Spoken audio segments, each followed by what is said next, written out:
So hello everyone, welcome back. हम लोग जो है लास्ट लेक्चर तक के अपने chapter number 11 thermal properties of matter के एग्जाम्पलर्स के सॉल्यूशन डिस्कस कर रहे थे। लास्ट लेक्चर में हमने इसके काफी सारे क्वेश्चंस और कॉन्सेप्ट जो है समझे थे, और काफी सारे क्वेश्चंस क्लियर थे हमको। तो हम लोग ने लास्ट लेक्चर में जो है एमसीक्यू 1, और फिर हम लोग ने एमसीक्यू 1 फिनिश कर दिया था। फिर हम लोग एमसीक्यू 2 पे आए थे, फिर एमसीक्यू 2 भी फिनिश कर दिया था। उसके बाद ये जो हम लोग ने ग्राफ पढ़ा था 11.1 में, ये जो ग्राफ है ये थोड़ा इंपॉर्टेंट था। तो मैंने इसको काफी ज्यादा आपको डीप में समझाया था। तो इससे काफी सारे क्वेश्चन आने के चांसेस रहते हैं। तो ये हमारा वेरी शॉर्ट भी फिनिश हो गया था, और हम लोग ने वेरी शॉर्ट के क्वेश्चन नंबर 17 तक के फिनिश कर लिया था। तो आज का हमारा टारगेट रहेगा कि शॉर्ट आंसर स्टार्ट करना है, और जितने क्वेश्चन हो सके ट्राई करेंगे सारे करने के। सिर्फ वो सिर्फ कितने 10 क्वेश्चन लेफ्ट है अभी, ठीक है। तो चलिए स्टार्ट करते हैं आज का लेक्चर क्वेश्चन नंबर 18 से। तो स्टार्ट करते हैं सबसे पहले मेरे इंट्रोडक्शन से। Hello everyone, again my name is Vaibhav Tiwari. I am from triple IT Sri city.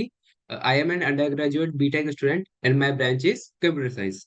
तो चलिए स्टार्ट करते हैं शॉर्ट आंसर्स। तो हम लोग इस सीरीज में क्या कर रहे हैं, एग्जाम्पल्स का सॉल्यूशन और साथ साथ में जो जो कॉन्सेप्ट यूज हो रहे हैं उसको ऊपर से ऊपर से एक बार बेसिक तरीके से देख रहे हैं। तो चलिए स्टार्ट करते हैं अपना 18th क्वेश्चन। 18th क्वेश्चन क्या बोल रहा है?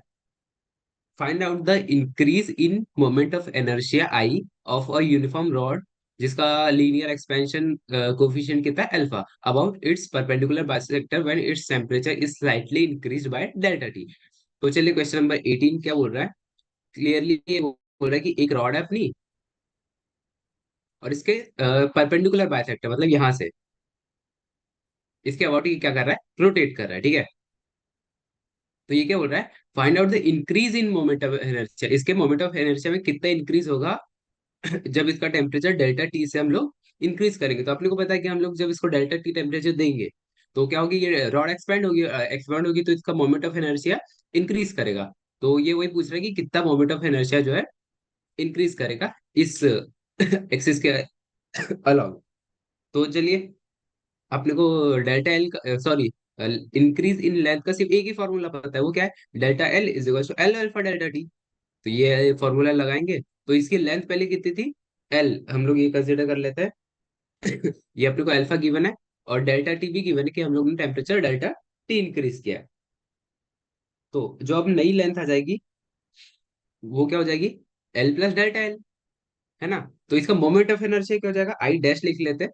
तो moment of inertia of rod about it's perpendicular bisector होता है हाफ एम एल स्क्वायर। तो एल क्या हो रहा है हमारा? L plus delta L. तो इसको लिखेंगे एल प्लस डेल्टा एल का होल स्क्वायर। इतना समझ आता है, अभी तक सब कुछ बेसिक चल रहा है। फिर उसके बाद तो ये हाफ तो कांस्टेंट है, मास इसका एम है, और फिर एल प्लस डेल्टा है। तो यहाँ पे हम लोग क्या करेंगे, डेल्टा एल की वैल्यू डालेंगे, ठीक है। तो ये आ जाएगा, मतलब इसको एक बार एक्सपेंड कर लेते हैं, होल स्क्वायर को ओपन कर लेते हैं, L square plus delta L का whole square plus 2 L delta L, ठीक है। तो अब जो डेल्टा एल होगा वो अपने को पता है कि नेग्लिजिबल होगा, क्योंकि इसने क्या बोला है, स्लाइटली इंक्रीज। तो अपना जो इंक्रीज इन लेंथ होगा वो भी स्लाइटली होगा, मतलब बहुत कम होगा। और डेल्टा एल स्क्वायर तो ये और ही छोटा टर्म होगा, तो हम लोग क्या करेंगे, सिंपली डेल्टा एल के स्क्वायर को नेग्लेक्ट कर देंगे, मतलब टेंस टू जीरो। क्योंकि अर्थ डेल्टा एल अर्थ point zero point something something something रहा, और इसका स्क्वायर करेंगे तो ये नियरली जीरो हो जाता है, तो इसको हम लोग इग्नोर कर देंगे। तो अपने पास क्या बचेगा, सिर्फ half M L square plus 2 L delta L, ठीक है। यह है अपने पास। अब आगे फिर से हम लोग लिखेंगे हाफ एम, ये हाफ एम तो चेंज नहीं हो रहा है। और फिर ये जो अपना डेल्टा एल है, इसकी वैल्यू हमने अभी अभी ऊपर कैलकुलेट करी थी, वो क्या थी? L alpha delta T. तो हम लोग इसको यहाँ पे पुट करेंगे तो ये आ जाएगा एम बाय, सॉरी एम, ये आ जाएगा M L delta L by 6, ठीक है, multiply by 2 delta L by 2 L. और यहाँ पे सॉरी, यहाँ पे हम लोगों ने जो है एम एल स्क्वायर आएगा, हम लोग ने हाफ का अंदर में मल्टीप्लाई कर दिया, ठीक है। तो यहाँ पे एम एल स्क्वायर बाय 12, और ये बीच में प्लस साइन आ जाएगा। तो हम लोग ने कुछ नहीं किया, बस अंदर पे मल्टीप्लाई कर दिया ये 12 का, ठीक है। तो अब आगे क्या चल रहा है, आई हो जाएगा अपना जो एम एल स्क्वायर बाय 12 है, वो तो अपना पुराना वाला मोमेंट ऑफ इनर्शिया है, प्लस क्या हो जाएगा, आई, आई कैसे हो जाएगा कि ये देखो, ये एम एल, सॉरी ये एल स्क्वायर बाय 6 होएगा, तो यहाँ पे आ जाएगा ये 2 आई। ठीक है, तो हो जाएगा 2 अल्फा डेल्टा टी। तो ये आ गया अपना आई डैश, आई डैश क्या हो गया, आई प्लस 2 अल्फा डेल्टा टी, मतलब पहले क्या मोमेंट ऑफ इनर्शिया आई था, फिर इंक्रीज होके आई प्लस 2 अल्फा डेल्टा टी हो गया। तो यही इसमें पूछा था कि find out the increase in moment of energy, तो इंक्रीज क्या हो जाएगा, ये 2 अल्फा डेल्टा टी। तो अब चलते हैं नेक्स्ट क्वेश्चन पे, question number 19।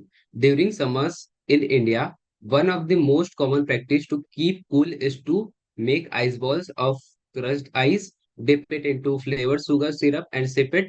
For this, a stick is inserted into crushed ice and is squeezed in the palm to make it into the ball. Equivalently, in winter, in those areas where it snows, people make snowballs and throw around. Explain the formation of ball out of crushed ice or snow in the light of PT diagram of water. तो इसमें क्या बोल रहा है, तो ये पहले part में क्या हो रहा है, during the summers in India, तो ये आइस गोली की बात कर रहा है। समर्स में जनरली क्या होता है, हम लोग क्या करते हैं, जो आइस होती है उसको क्रश करके उसमें सिरप डाल के सिप करते हैं, मतलब ये आइस गोली की सिंपली बात कर रहा है।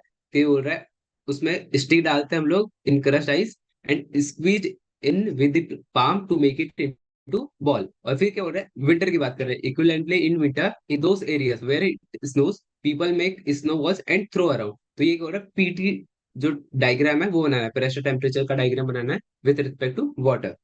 तो प्रेशर टेम्परेचर का अपने को ग्राफ बनाना है। तो अपने को पता है पीटी का जो ग्राफ होता है जनरली ये होता है, ये वाटर के लिए है। तो अपना जो ये वाला रीजन है और ये वाला रीजन में सॉलिड होता है, ये होता है लिक्विड, ये होता है गैस। ये जो है अपने को चैप्टर में जो है इंपॉर्टेंट ग्राफ करके पढ़ाया जाता है, ये चैप्टर की थ्योरी में आपको क्लियरली दिख जाएगा। अब हमको इस क्वेश्चन क्या हो रहा है, गर्मी और ठंड की बात कर रहा है। तो इसमें जो इक्विलिब्रियम होगा, ये वाला इक्विलिब्रियम होगा सॉलिड और लिक्विड वाला। यहाँ पे ये जो लाइन है ये सॉलिड और लिक्विड के बीच का इक्विलिब्रियम डिफाइन करी, और ये जो टेम्परेचर इस लाइन पे ये होगा 0 डिग्री सेल्सियस, 0 डिग्री सेल्सियस। और यहाँ पे प्रेशर कितना होता है, 1 atm। ठीक है, तो यही इसी डायग्राम की बात कर रहा था ये यहाँ पर। तो ये जो डायग्राम है ये तो हम लोगों ने सीधे सीधे थ्योरी से उठाया, और ये जो क्वेश्चन है इसमें ये बात कर रहा था इस सॉलिड लिक्विड इक्विलिब्रियम की एट 0 डिग्री सेल्सियस और प्रेशर 1 atm। तो यही था इस क्वेश्चन नंबर 19 में, कुछ नहीं था, बस अपने को थ्योरी से जो है ये ग्राफ को रिमेम्बर रखना था। Okay, so next question, question number 20। Okay, so now next question, question number 20। तो क्वेश्चन नंबर 20 में क्या बोल रहा है, 100 gram of water is super cooled at -10 degree Celsius. ये क्या बोल रहा है, क्वेश्चन नंबर 20। ठीक है, ये बोल रहा है 100 gram of water, water is super cooled at -10 degree Celsius. ठीक है, at this point due to some disturbance mechanism mechanized और otherwise some of it suddenly freezes to ice. ये क्या बोल रहा है, पहले 100 ग्राम ऑफ वाटर था, उसको हम लोग ने सुपर चिल किया था -10 डिग्री सेल्सियस में। ठीक है, और फिर ड्यू टू सम रीजन कुछ जो अमाउंट ऑफ वाटर था वो फ्रीज हो गया आइस में। ठीक है, what will be temperature of the resultant mixture and how much mass would freeze. तो क्या बोल रहा है, ये 100 ग्राम ऑफ वाटर है, फिर हम लोग ने उसको सुपर कूल किया -10 डिग्री सेल्सियस पे।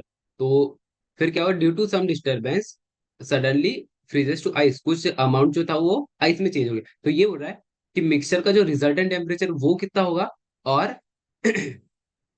कितना मास जो है फ्रीज होके रहेगा। ठीक है, तो ये अपने को निकालना है।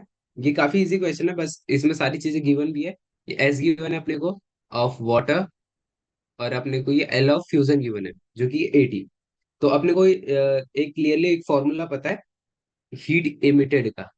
ठीक है, हीट इमिटेड, हीट इमिटेड कितनी होती है, अपने को पता है M L, sorry M S delta T, M S delta T अपने को इतना पता है। तो ये जो डेल्टा टी है ये आएगा चेंज इन टेम्परेचर। तो अपने को मास पता है कितना वाटर का, 100 ग्राम।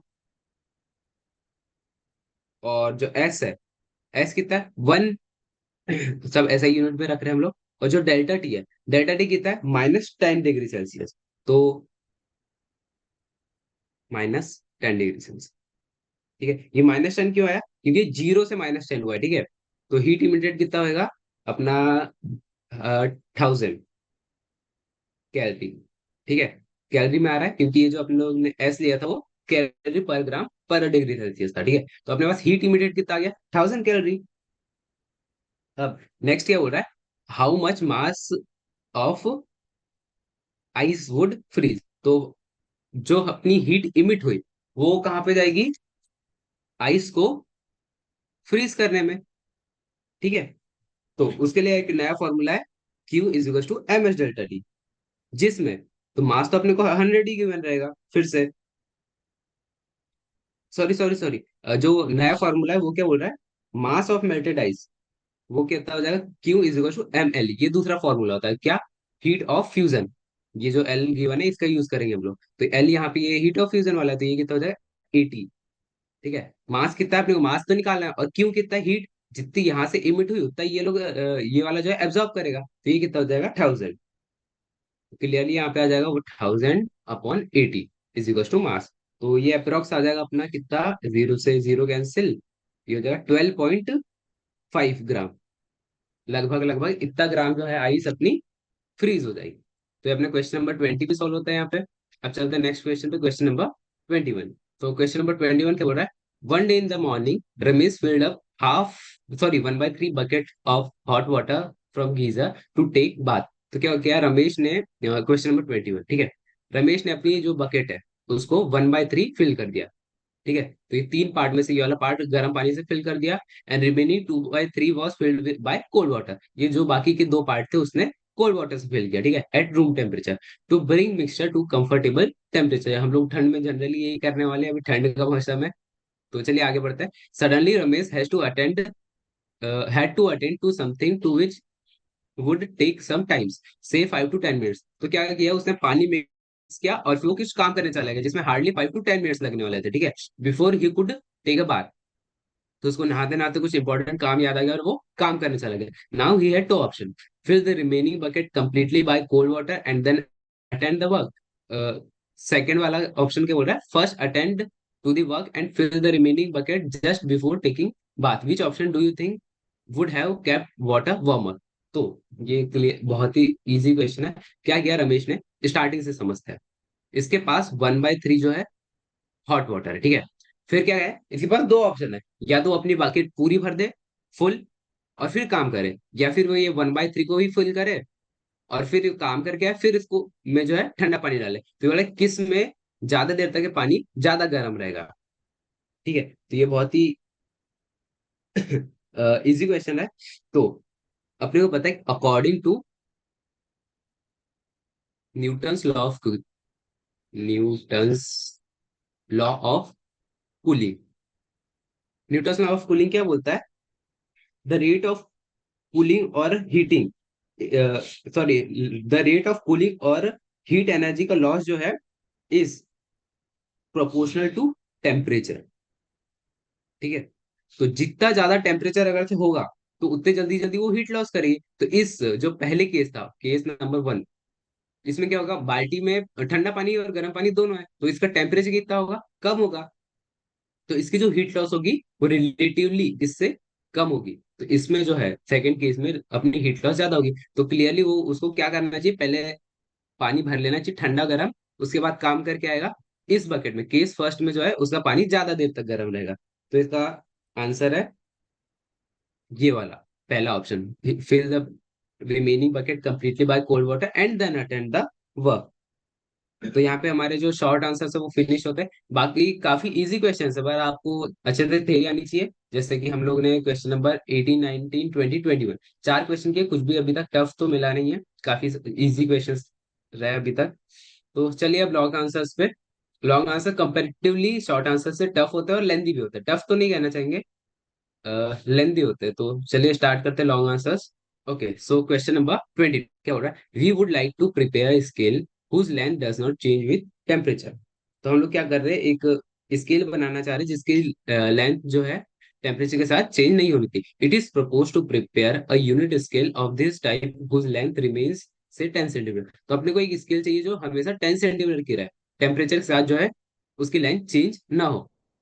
We can use a bimetallic strip made of brass and iron each of different length whose length would change in such a way that difference between their length remains constant. What should we take as length of each strip?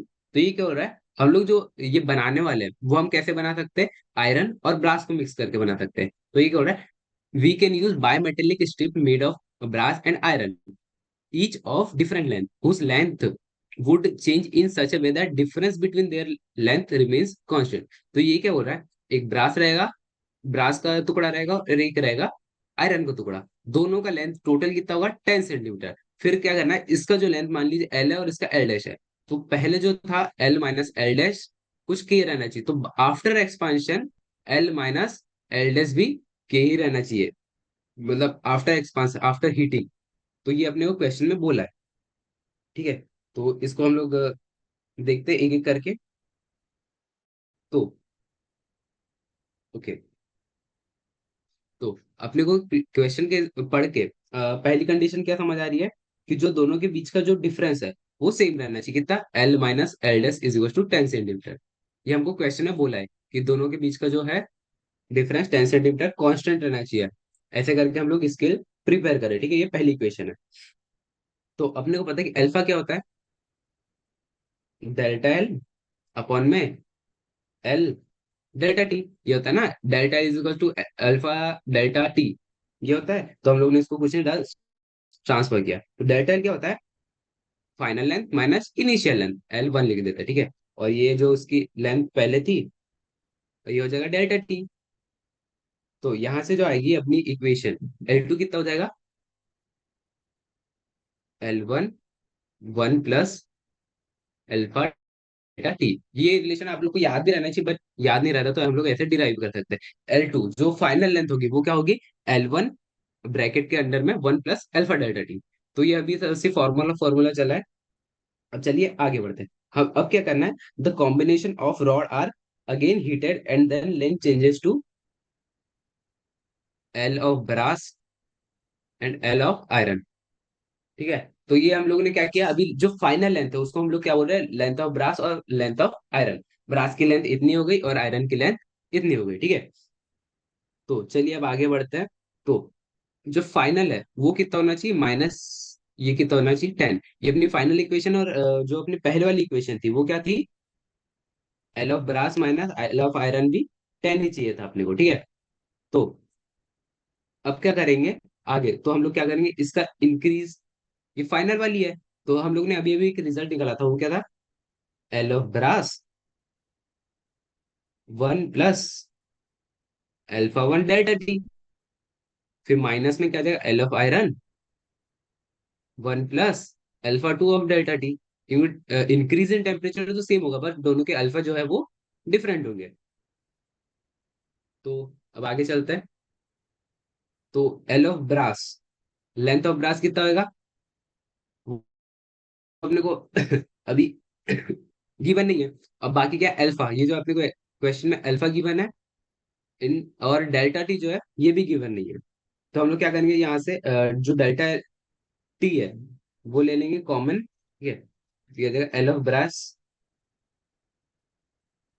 Minus L of iron alpha one L of brass minus alpha two L of iron, और ये हो जाएगा delta T. हम लोग कुछ नहीं कर रहे, बस इसको इक्वेशन को धीरे धीरे सिंप्लीफाई कर रहे हैं। अब अपने पास जो इक्वेशन वन थी और ये जो अपनी आ गई ये इक्वेशन टू, जब दोनों को हम लोग कंपेयर करेंगे तो अपने पास जो फाइनल आएगा, मतलब दोनों को हम लोग जब डिवाइड करेंगे तो फाइनल इक्वेशन क्या आएगा, एल ऑफ आयरन और L of brass is equal to alpha one upon alpha two. ये अपने पास फाइनल रिलेशन आने वाला है। तो अपने को अल्फा वन और अल्फा टू की जो वैल्यू है वो गिवन है, वो कितनी है, 1.8 into ten to the power of minus five. तो ये है 1.2 into ten to the power of -5, तो ये कितना हो जाएगा 3/2। ये आ गया एल ऑफ आयरन और एल ऑफ ब्रास का रेशियो। नाउ अपने को पता है कि जो एल ऑफ आयरन होएगा वो 3x होएगा और एल ऑफ ब्रास होएगा 2x होएगा। यहाँ से इतना पता चलता है, 3x एल ऑफ, ये क्या, ब्रास, सॉरी आयरन, और ये एल ऑफ ब्रास हो जाएगा 2x। ठीक है, तो अब अपने को जो सबसे पहले वाली इक्वेशन थी वो क्या पता था कि 3x - 2x is equals to 10। तो यहाँ से अपना x की वैल्यू कितनी आ जाएगी, 10। तो अपने को पता चल कि जो ब्रास वाली रॉड है वो होनी चाहिए 20 सेंटीमीटर की, और जो अपनी आयरन वाली रॉड है वो होनी चाहिए 30 सेंटीमीटर की। तब जाके जो अपनी जो लेंथ हमेशा कांस्टेंट रहेगी, विच इज 10 सेंटीमीटर। तो यहाँ पे हमारा क्वेश्चन नंबर 22 भी सॉल्व होता है।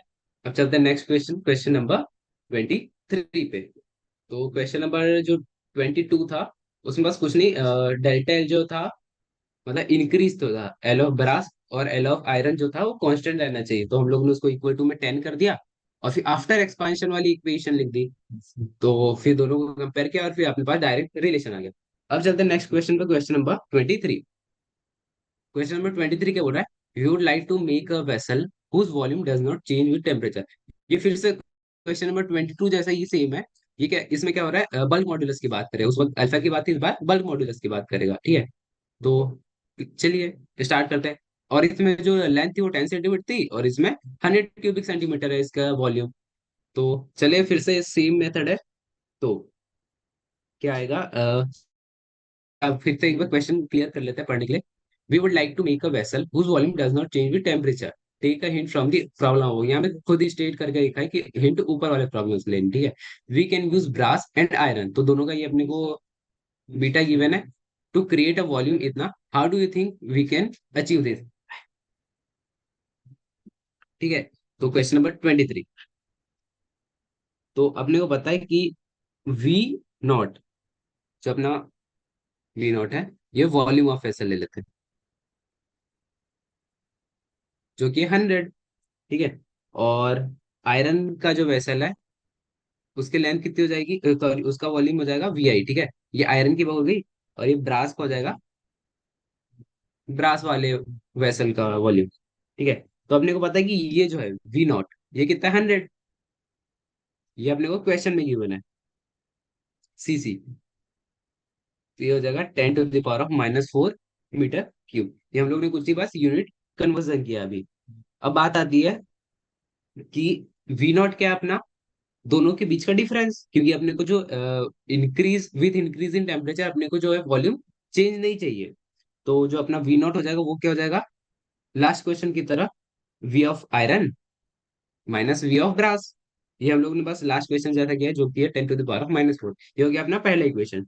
और दूसरा इक्वेशन कहाँ से आएगा अपने पास, इनके इंक्रीज इन वॉल्यूम वाले उससे, कि दोनों का इंक्रीज जो है सेम ही रहेगा। तो आयरन वाले का इंक्रीज क्या हो जाएगा, beta of iron into volume of iron into delta T.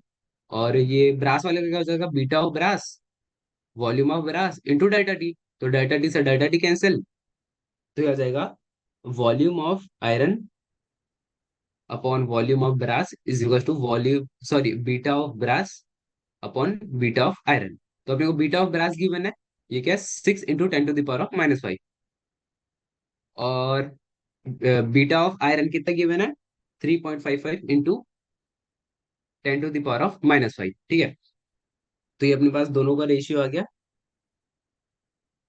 अब दोनों को थोड़ा सिंप्लीफाई करेंगे तो यहाँ से अपना रिजल्ट आएगा 1.69।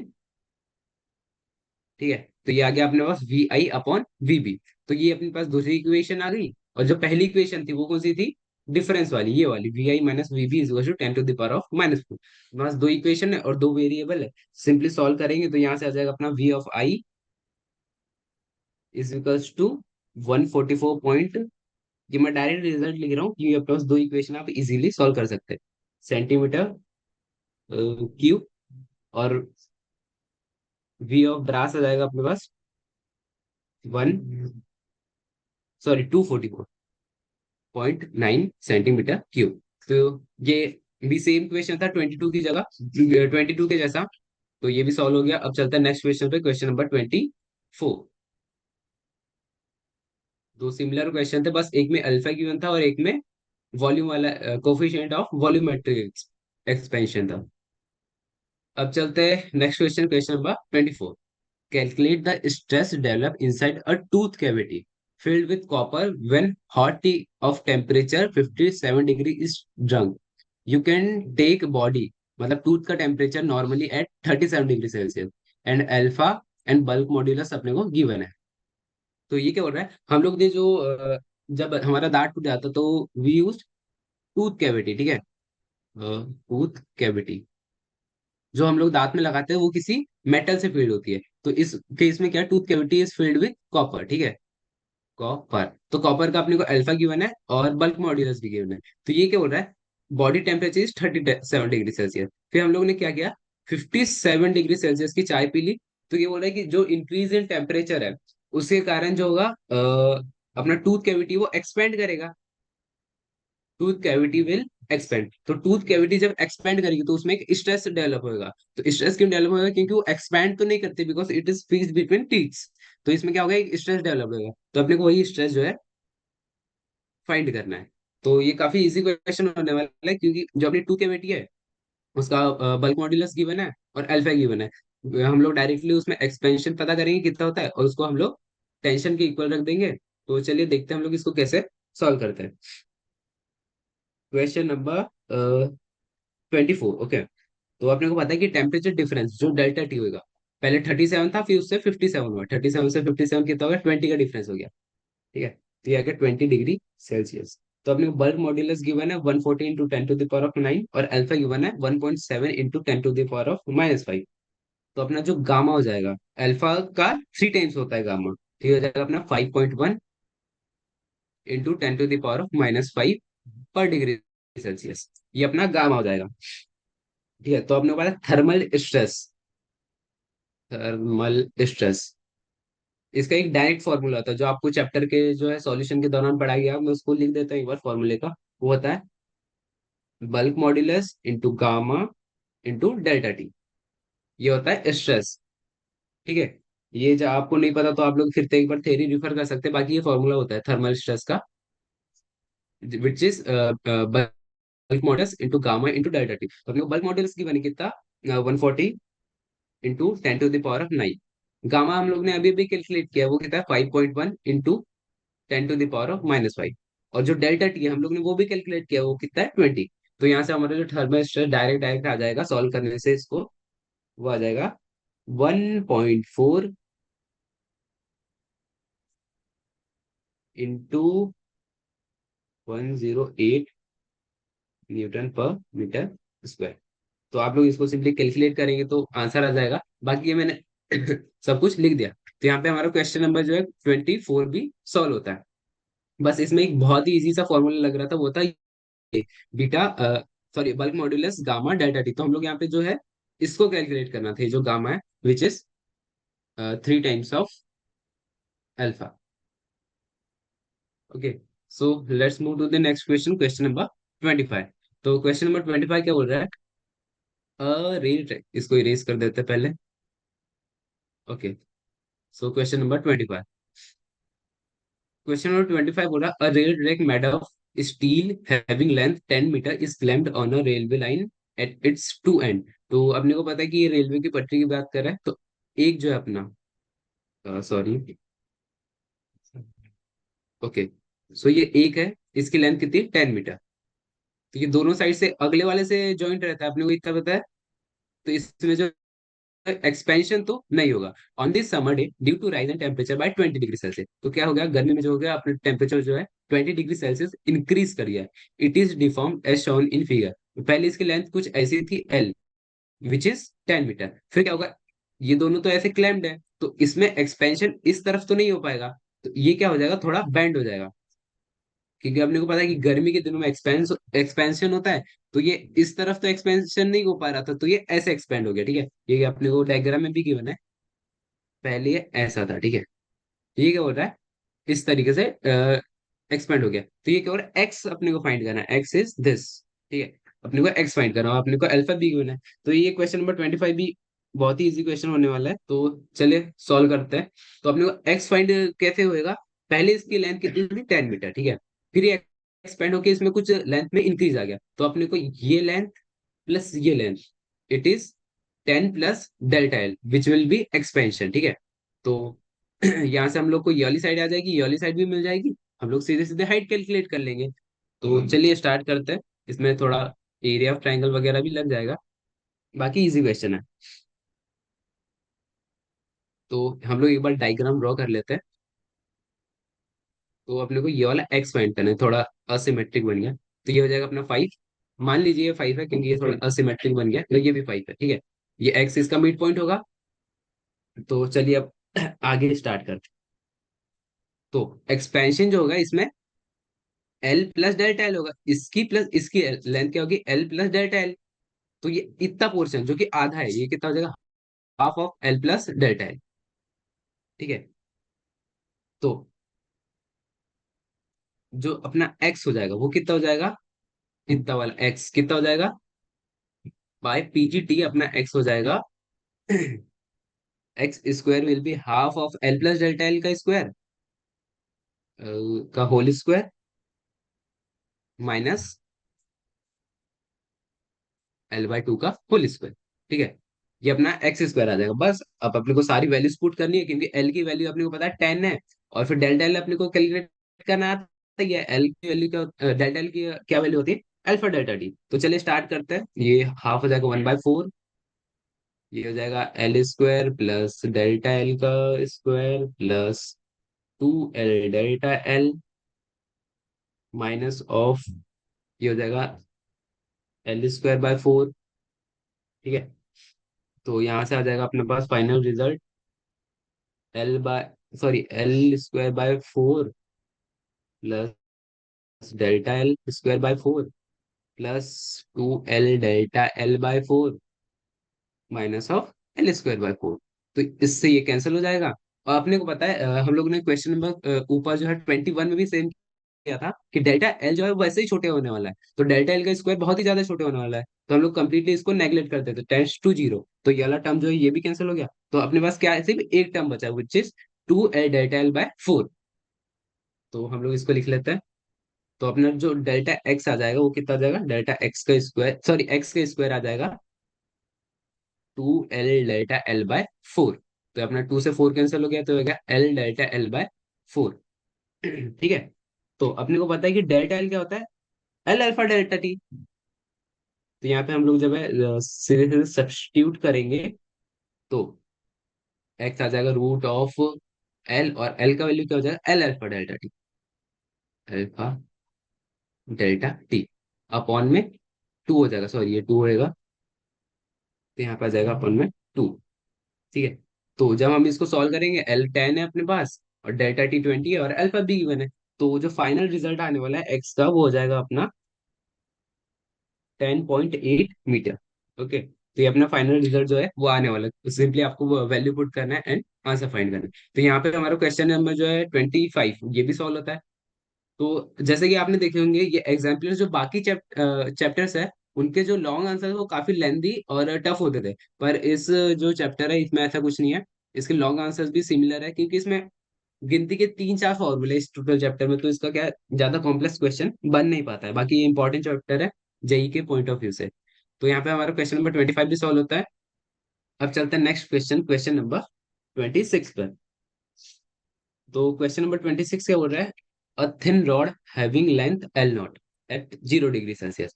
तो अपने पास एक रॉड है एट 0 डिग्री सेल्सियस, ठीक है।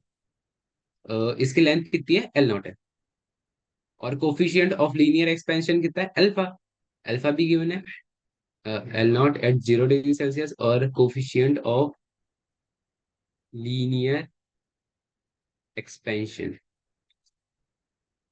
ये कितना गिवन है, अल्फा। अब आगे पढ़ते क्वेश्चन। ये क्या हो रहा है, has its two end maintain at temperature theta 1 and theta 2 respectively, find its new length. तो ये क्या हो रहा है, इस एंड पे जो है इसका टेम्परेचर कितना है, थीटा 1, इस एंड पे टेम्परेचर इसका थीटा 2, और ये टेम्परेचर हम लोगों ने क्या कर दिया, मेंटेन करके रखा है। मतलब ये हमेशा थीटा 1 होगा, ये हमेशा थीटा 2 होगा। तो इसकी ये जो है फाइंड न्यू लेंथ की बात करें, मतलब न्यू लेंथ अपने को फाइंड करना है। तो ये क्वेश्चन देख के हम लोग कंफ्यूज हो सकते हैं कि मतलब इधर थीटा वन है, इधर थीटा टू है, तो टोटल एक्सपेंशन कितना होगा। तो ऐसे केस में हम लोग क्या करते हैं, एवरेज का साथ लेते हैं।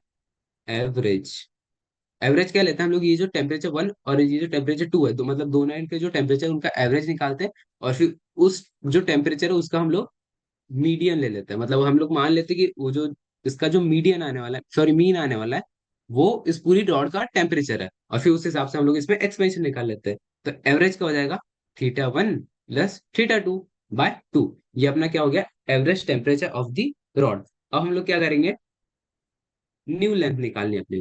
तो न्यू लेंथ क्या होती है, L is equal to, sorry L new is equal to पुरानी वाली L, one plus alpha delta T. तो हम लोग ने अभी अभी एवरेज टेम्परेचर जो कैलकुलेट किया है वो हम लोग यहाँ पे पुट करेंगे, which is L one plus alpha theta one plus theta two by two.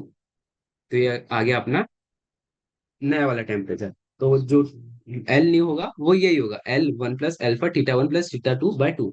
तो इस क्वेश्चन में था कुछ नहीं, बस अपने को न्यू चीज पता चली कि अर्थ दोनों एंड के जो टेम्परेचर है वो थीटा वन और थीटा टू है। तो जो है अपने को एवरेज लेना पड़ता है टेम्परेचर का। तो यहाँ पर हमारा जो क्वेश्चन नंबर 26 है, ये भी सॉल्व हो गया काफी इजीली, कोई कैलकुलेशन पार्ट भी नहीं था। ओके, अब चलते हैं नेक्स्ट क्वेश्चन, क्वेश्चन नंबर 27 पे। तो ये काफी बड़ा क्वेश्चन है, तीन पार्ट है इसमें। Okay, so let's start question number 27। Question number 27 start करते हैं। ओके, क्या हो रहा है, according to Stefan's law of radiation. तो स्टीफेंस लॉ की बात कर रहे हैं यहाँ पे।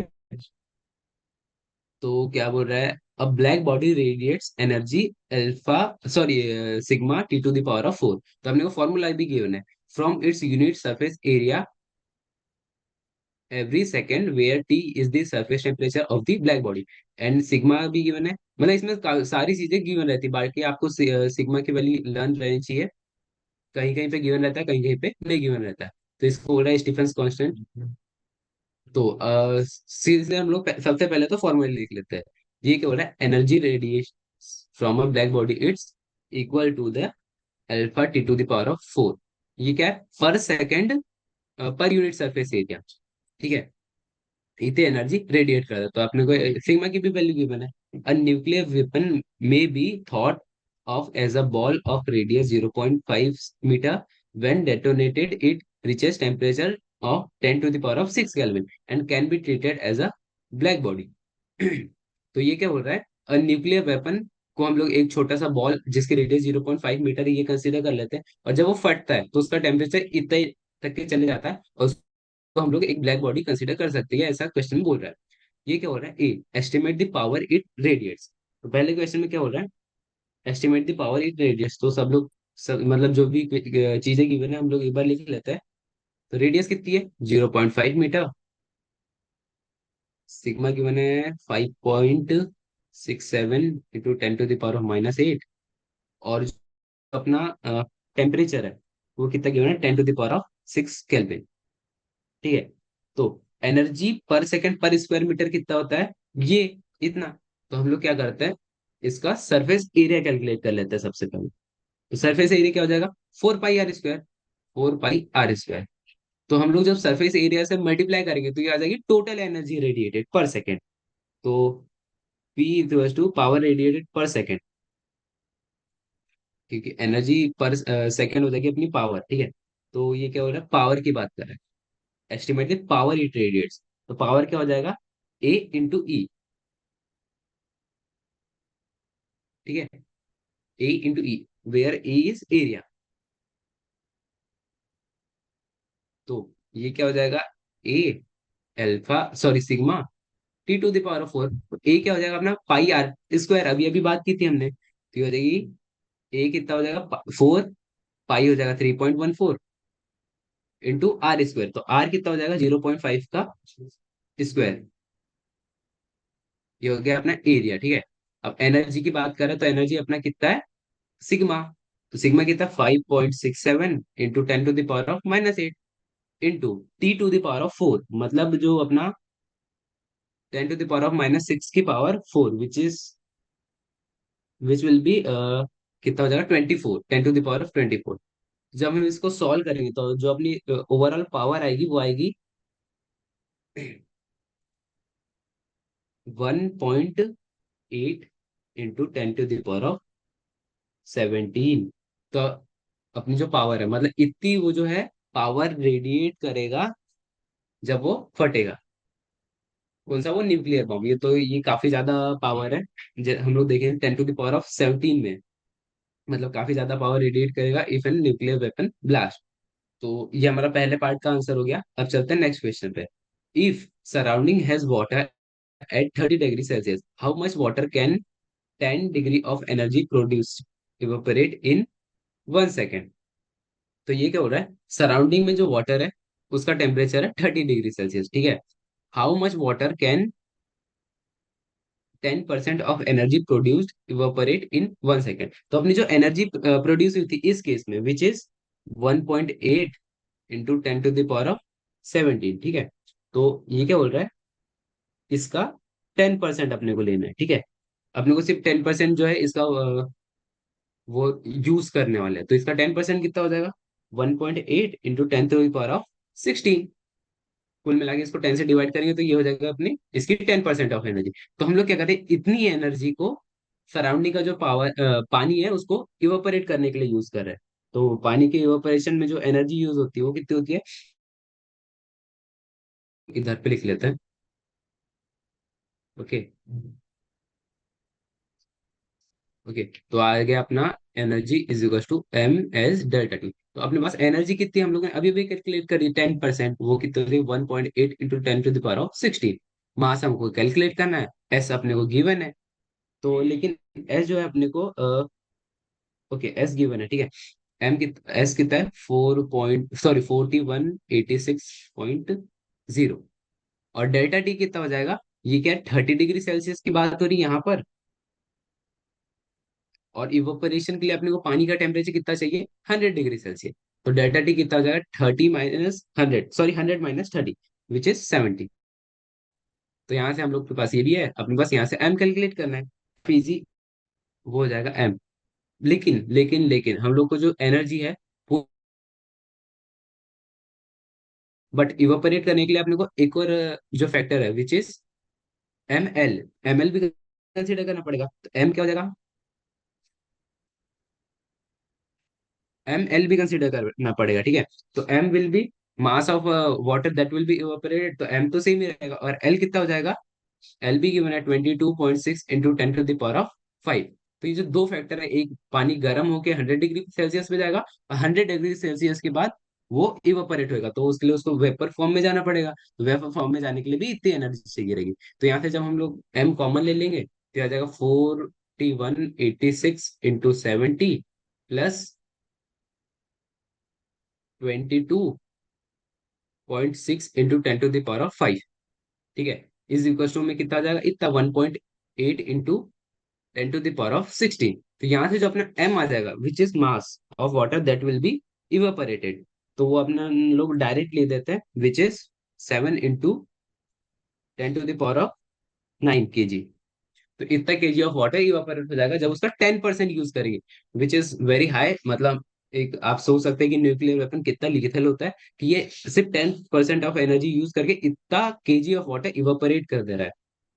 तो हमारा पार्ट नंबर बी भी फिनिश होता है। अब चलते हैं नेक्स्ट पार्ट पे, पार्ट नंबर सी। तो फर्स्ट और सेकंड पार्ट में हम लोग ने पावर कैलकुलेट किया था और मास कैलकुलेट किया था। अब थर्ड पार्ट में क्या बोल रहा है, if all this energy you is in the form of radiation, corresponding momentum is this momentum is equals to u by c. How much momentum per unit time does it impart on unit area of distance of 1 kilometer? तो ये काफी मतलब पढ़ने में तो आपको काफी tough लगेगा पर कुछ मतलब टफ है नहीं। तो ये क्या हो रहा है, मोमेंटम की बात कर रहा है। How much momentum per unit time does it impart on unit area? तो ये पहले हम लोग ये लिख लेते हैं, momentum is equal to U by C. ये क्या बोल रहा है, पूरी एनर्जी हम लोग ने यू के फॉर्म में, रेडिएशन के फॉर्म में, ठीक है। तो ये कितना है यू अपना 1.8 into 10 to the power of 17, ये अपने को गिवन है। और सी कितना हो जाएगा which is speed of light, 3 into 10 to the power of 8। ये कितना हो जाएगा 6 इंटू 10⁻⁹। इजी कैलकुलेशन है। फिर आगे क्या बोल रहा है, आगे क्या करना है अपने को। ओके, तो अपने को क्या पता करना, power per unit area, per unit, sorry पर unit time per unit area. तो इसको हम लोग क्या करेंगे, सिंपली एरिया से डिवाइड कर देंगे, क्योंकि हम लोग ने जो पावर निकाली थी पहले, वो तो पर यूनिट टाइम ही था। बट अब हम लोग को इसको पर यूनिट एरिया निकालना है, तो हम लोग इसको सिंपली एरिया से डिवाइड कर देंगे। तो एरिया कितना हो जाएगा, 4 पाई आर स्क्वायर। तो इसमें आर क्या होगा, आर के लिए अपने को 1 किलोमीटर ऑफ डिस्टेंस गिवन है। तो ये हो जाएगा 6 into 10⁻⁹ upon 4 pi R which is 1 kilometer. तो ये हो जाएगा क्यूब का स्क्वायर, क्योंकि हम लोग इसको मीटर में लिखेंगे। तो इसका जो आंसर आ जाएगा फाइनल वाला, वो हो जाएगा सॉल्व करने पे 47.77। Okay, this will be power at 1 kilometer, at a distance of 1 kilometer. तो यहाँ पे हमारा जो है चैप्टर नंबर क्या था, चैप्टर नंबर 11 के एग्जाम्पल्स के सॉल्यूशन जो है फिनिश होते हैं। हम लोग ने आज शॉर्ट आंसर और लॉन्ग आंसर्स किए। तो ये काफी इंपॉर्टेंट चैप्टर है जेई के पॉइंट ऑफ व्यू से, और काफी इजी चैप्टर भी है। इसमें टोटल ऑफ 3 से 4 फॉर्मूले, और वही फॉर्मूले रिपीट हो रहे हैं। जैसे कि हम लोग ने अभी लॉन्ग आंसर्स भी सॉल्व किया, वो भी ज्यादा लेंदी नहीं थे, बस बेसिक नॉलेज चाहिए थी फॉर्मूलेस की। तो thank you everyone for joining us. पढ़ते रहिए, ये हमारा जो चैप्टर 11 है ये फिनिश होता है। अब आगे मिलते हैं नेक्स्ट किसी चैप्टर में। Thank you everyone.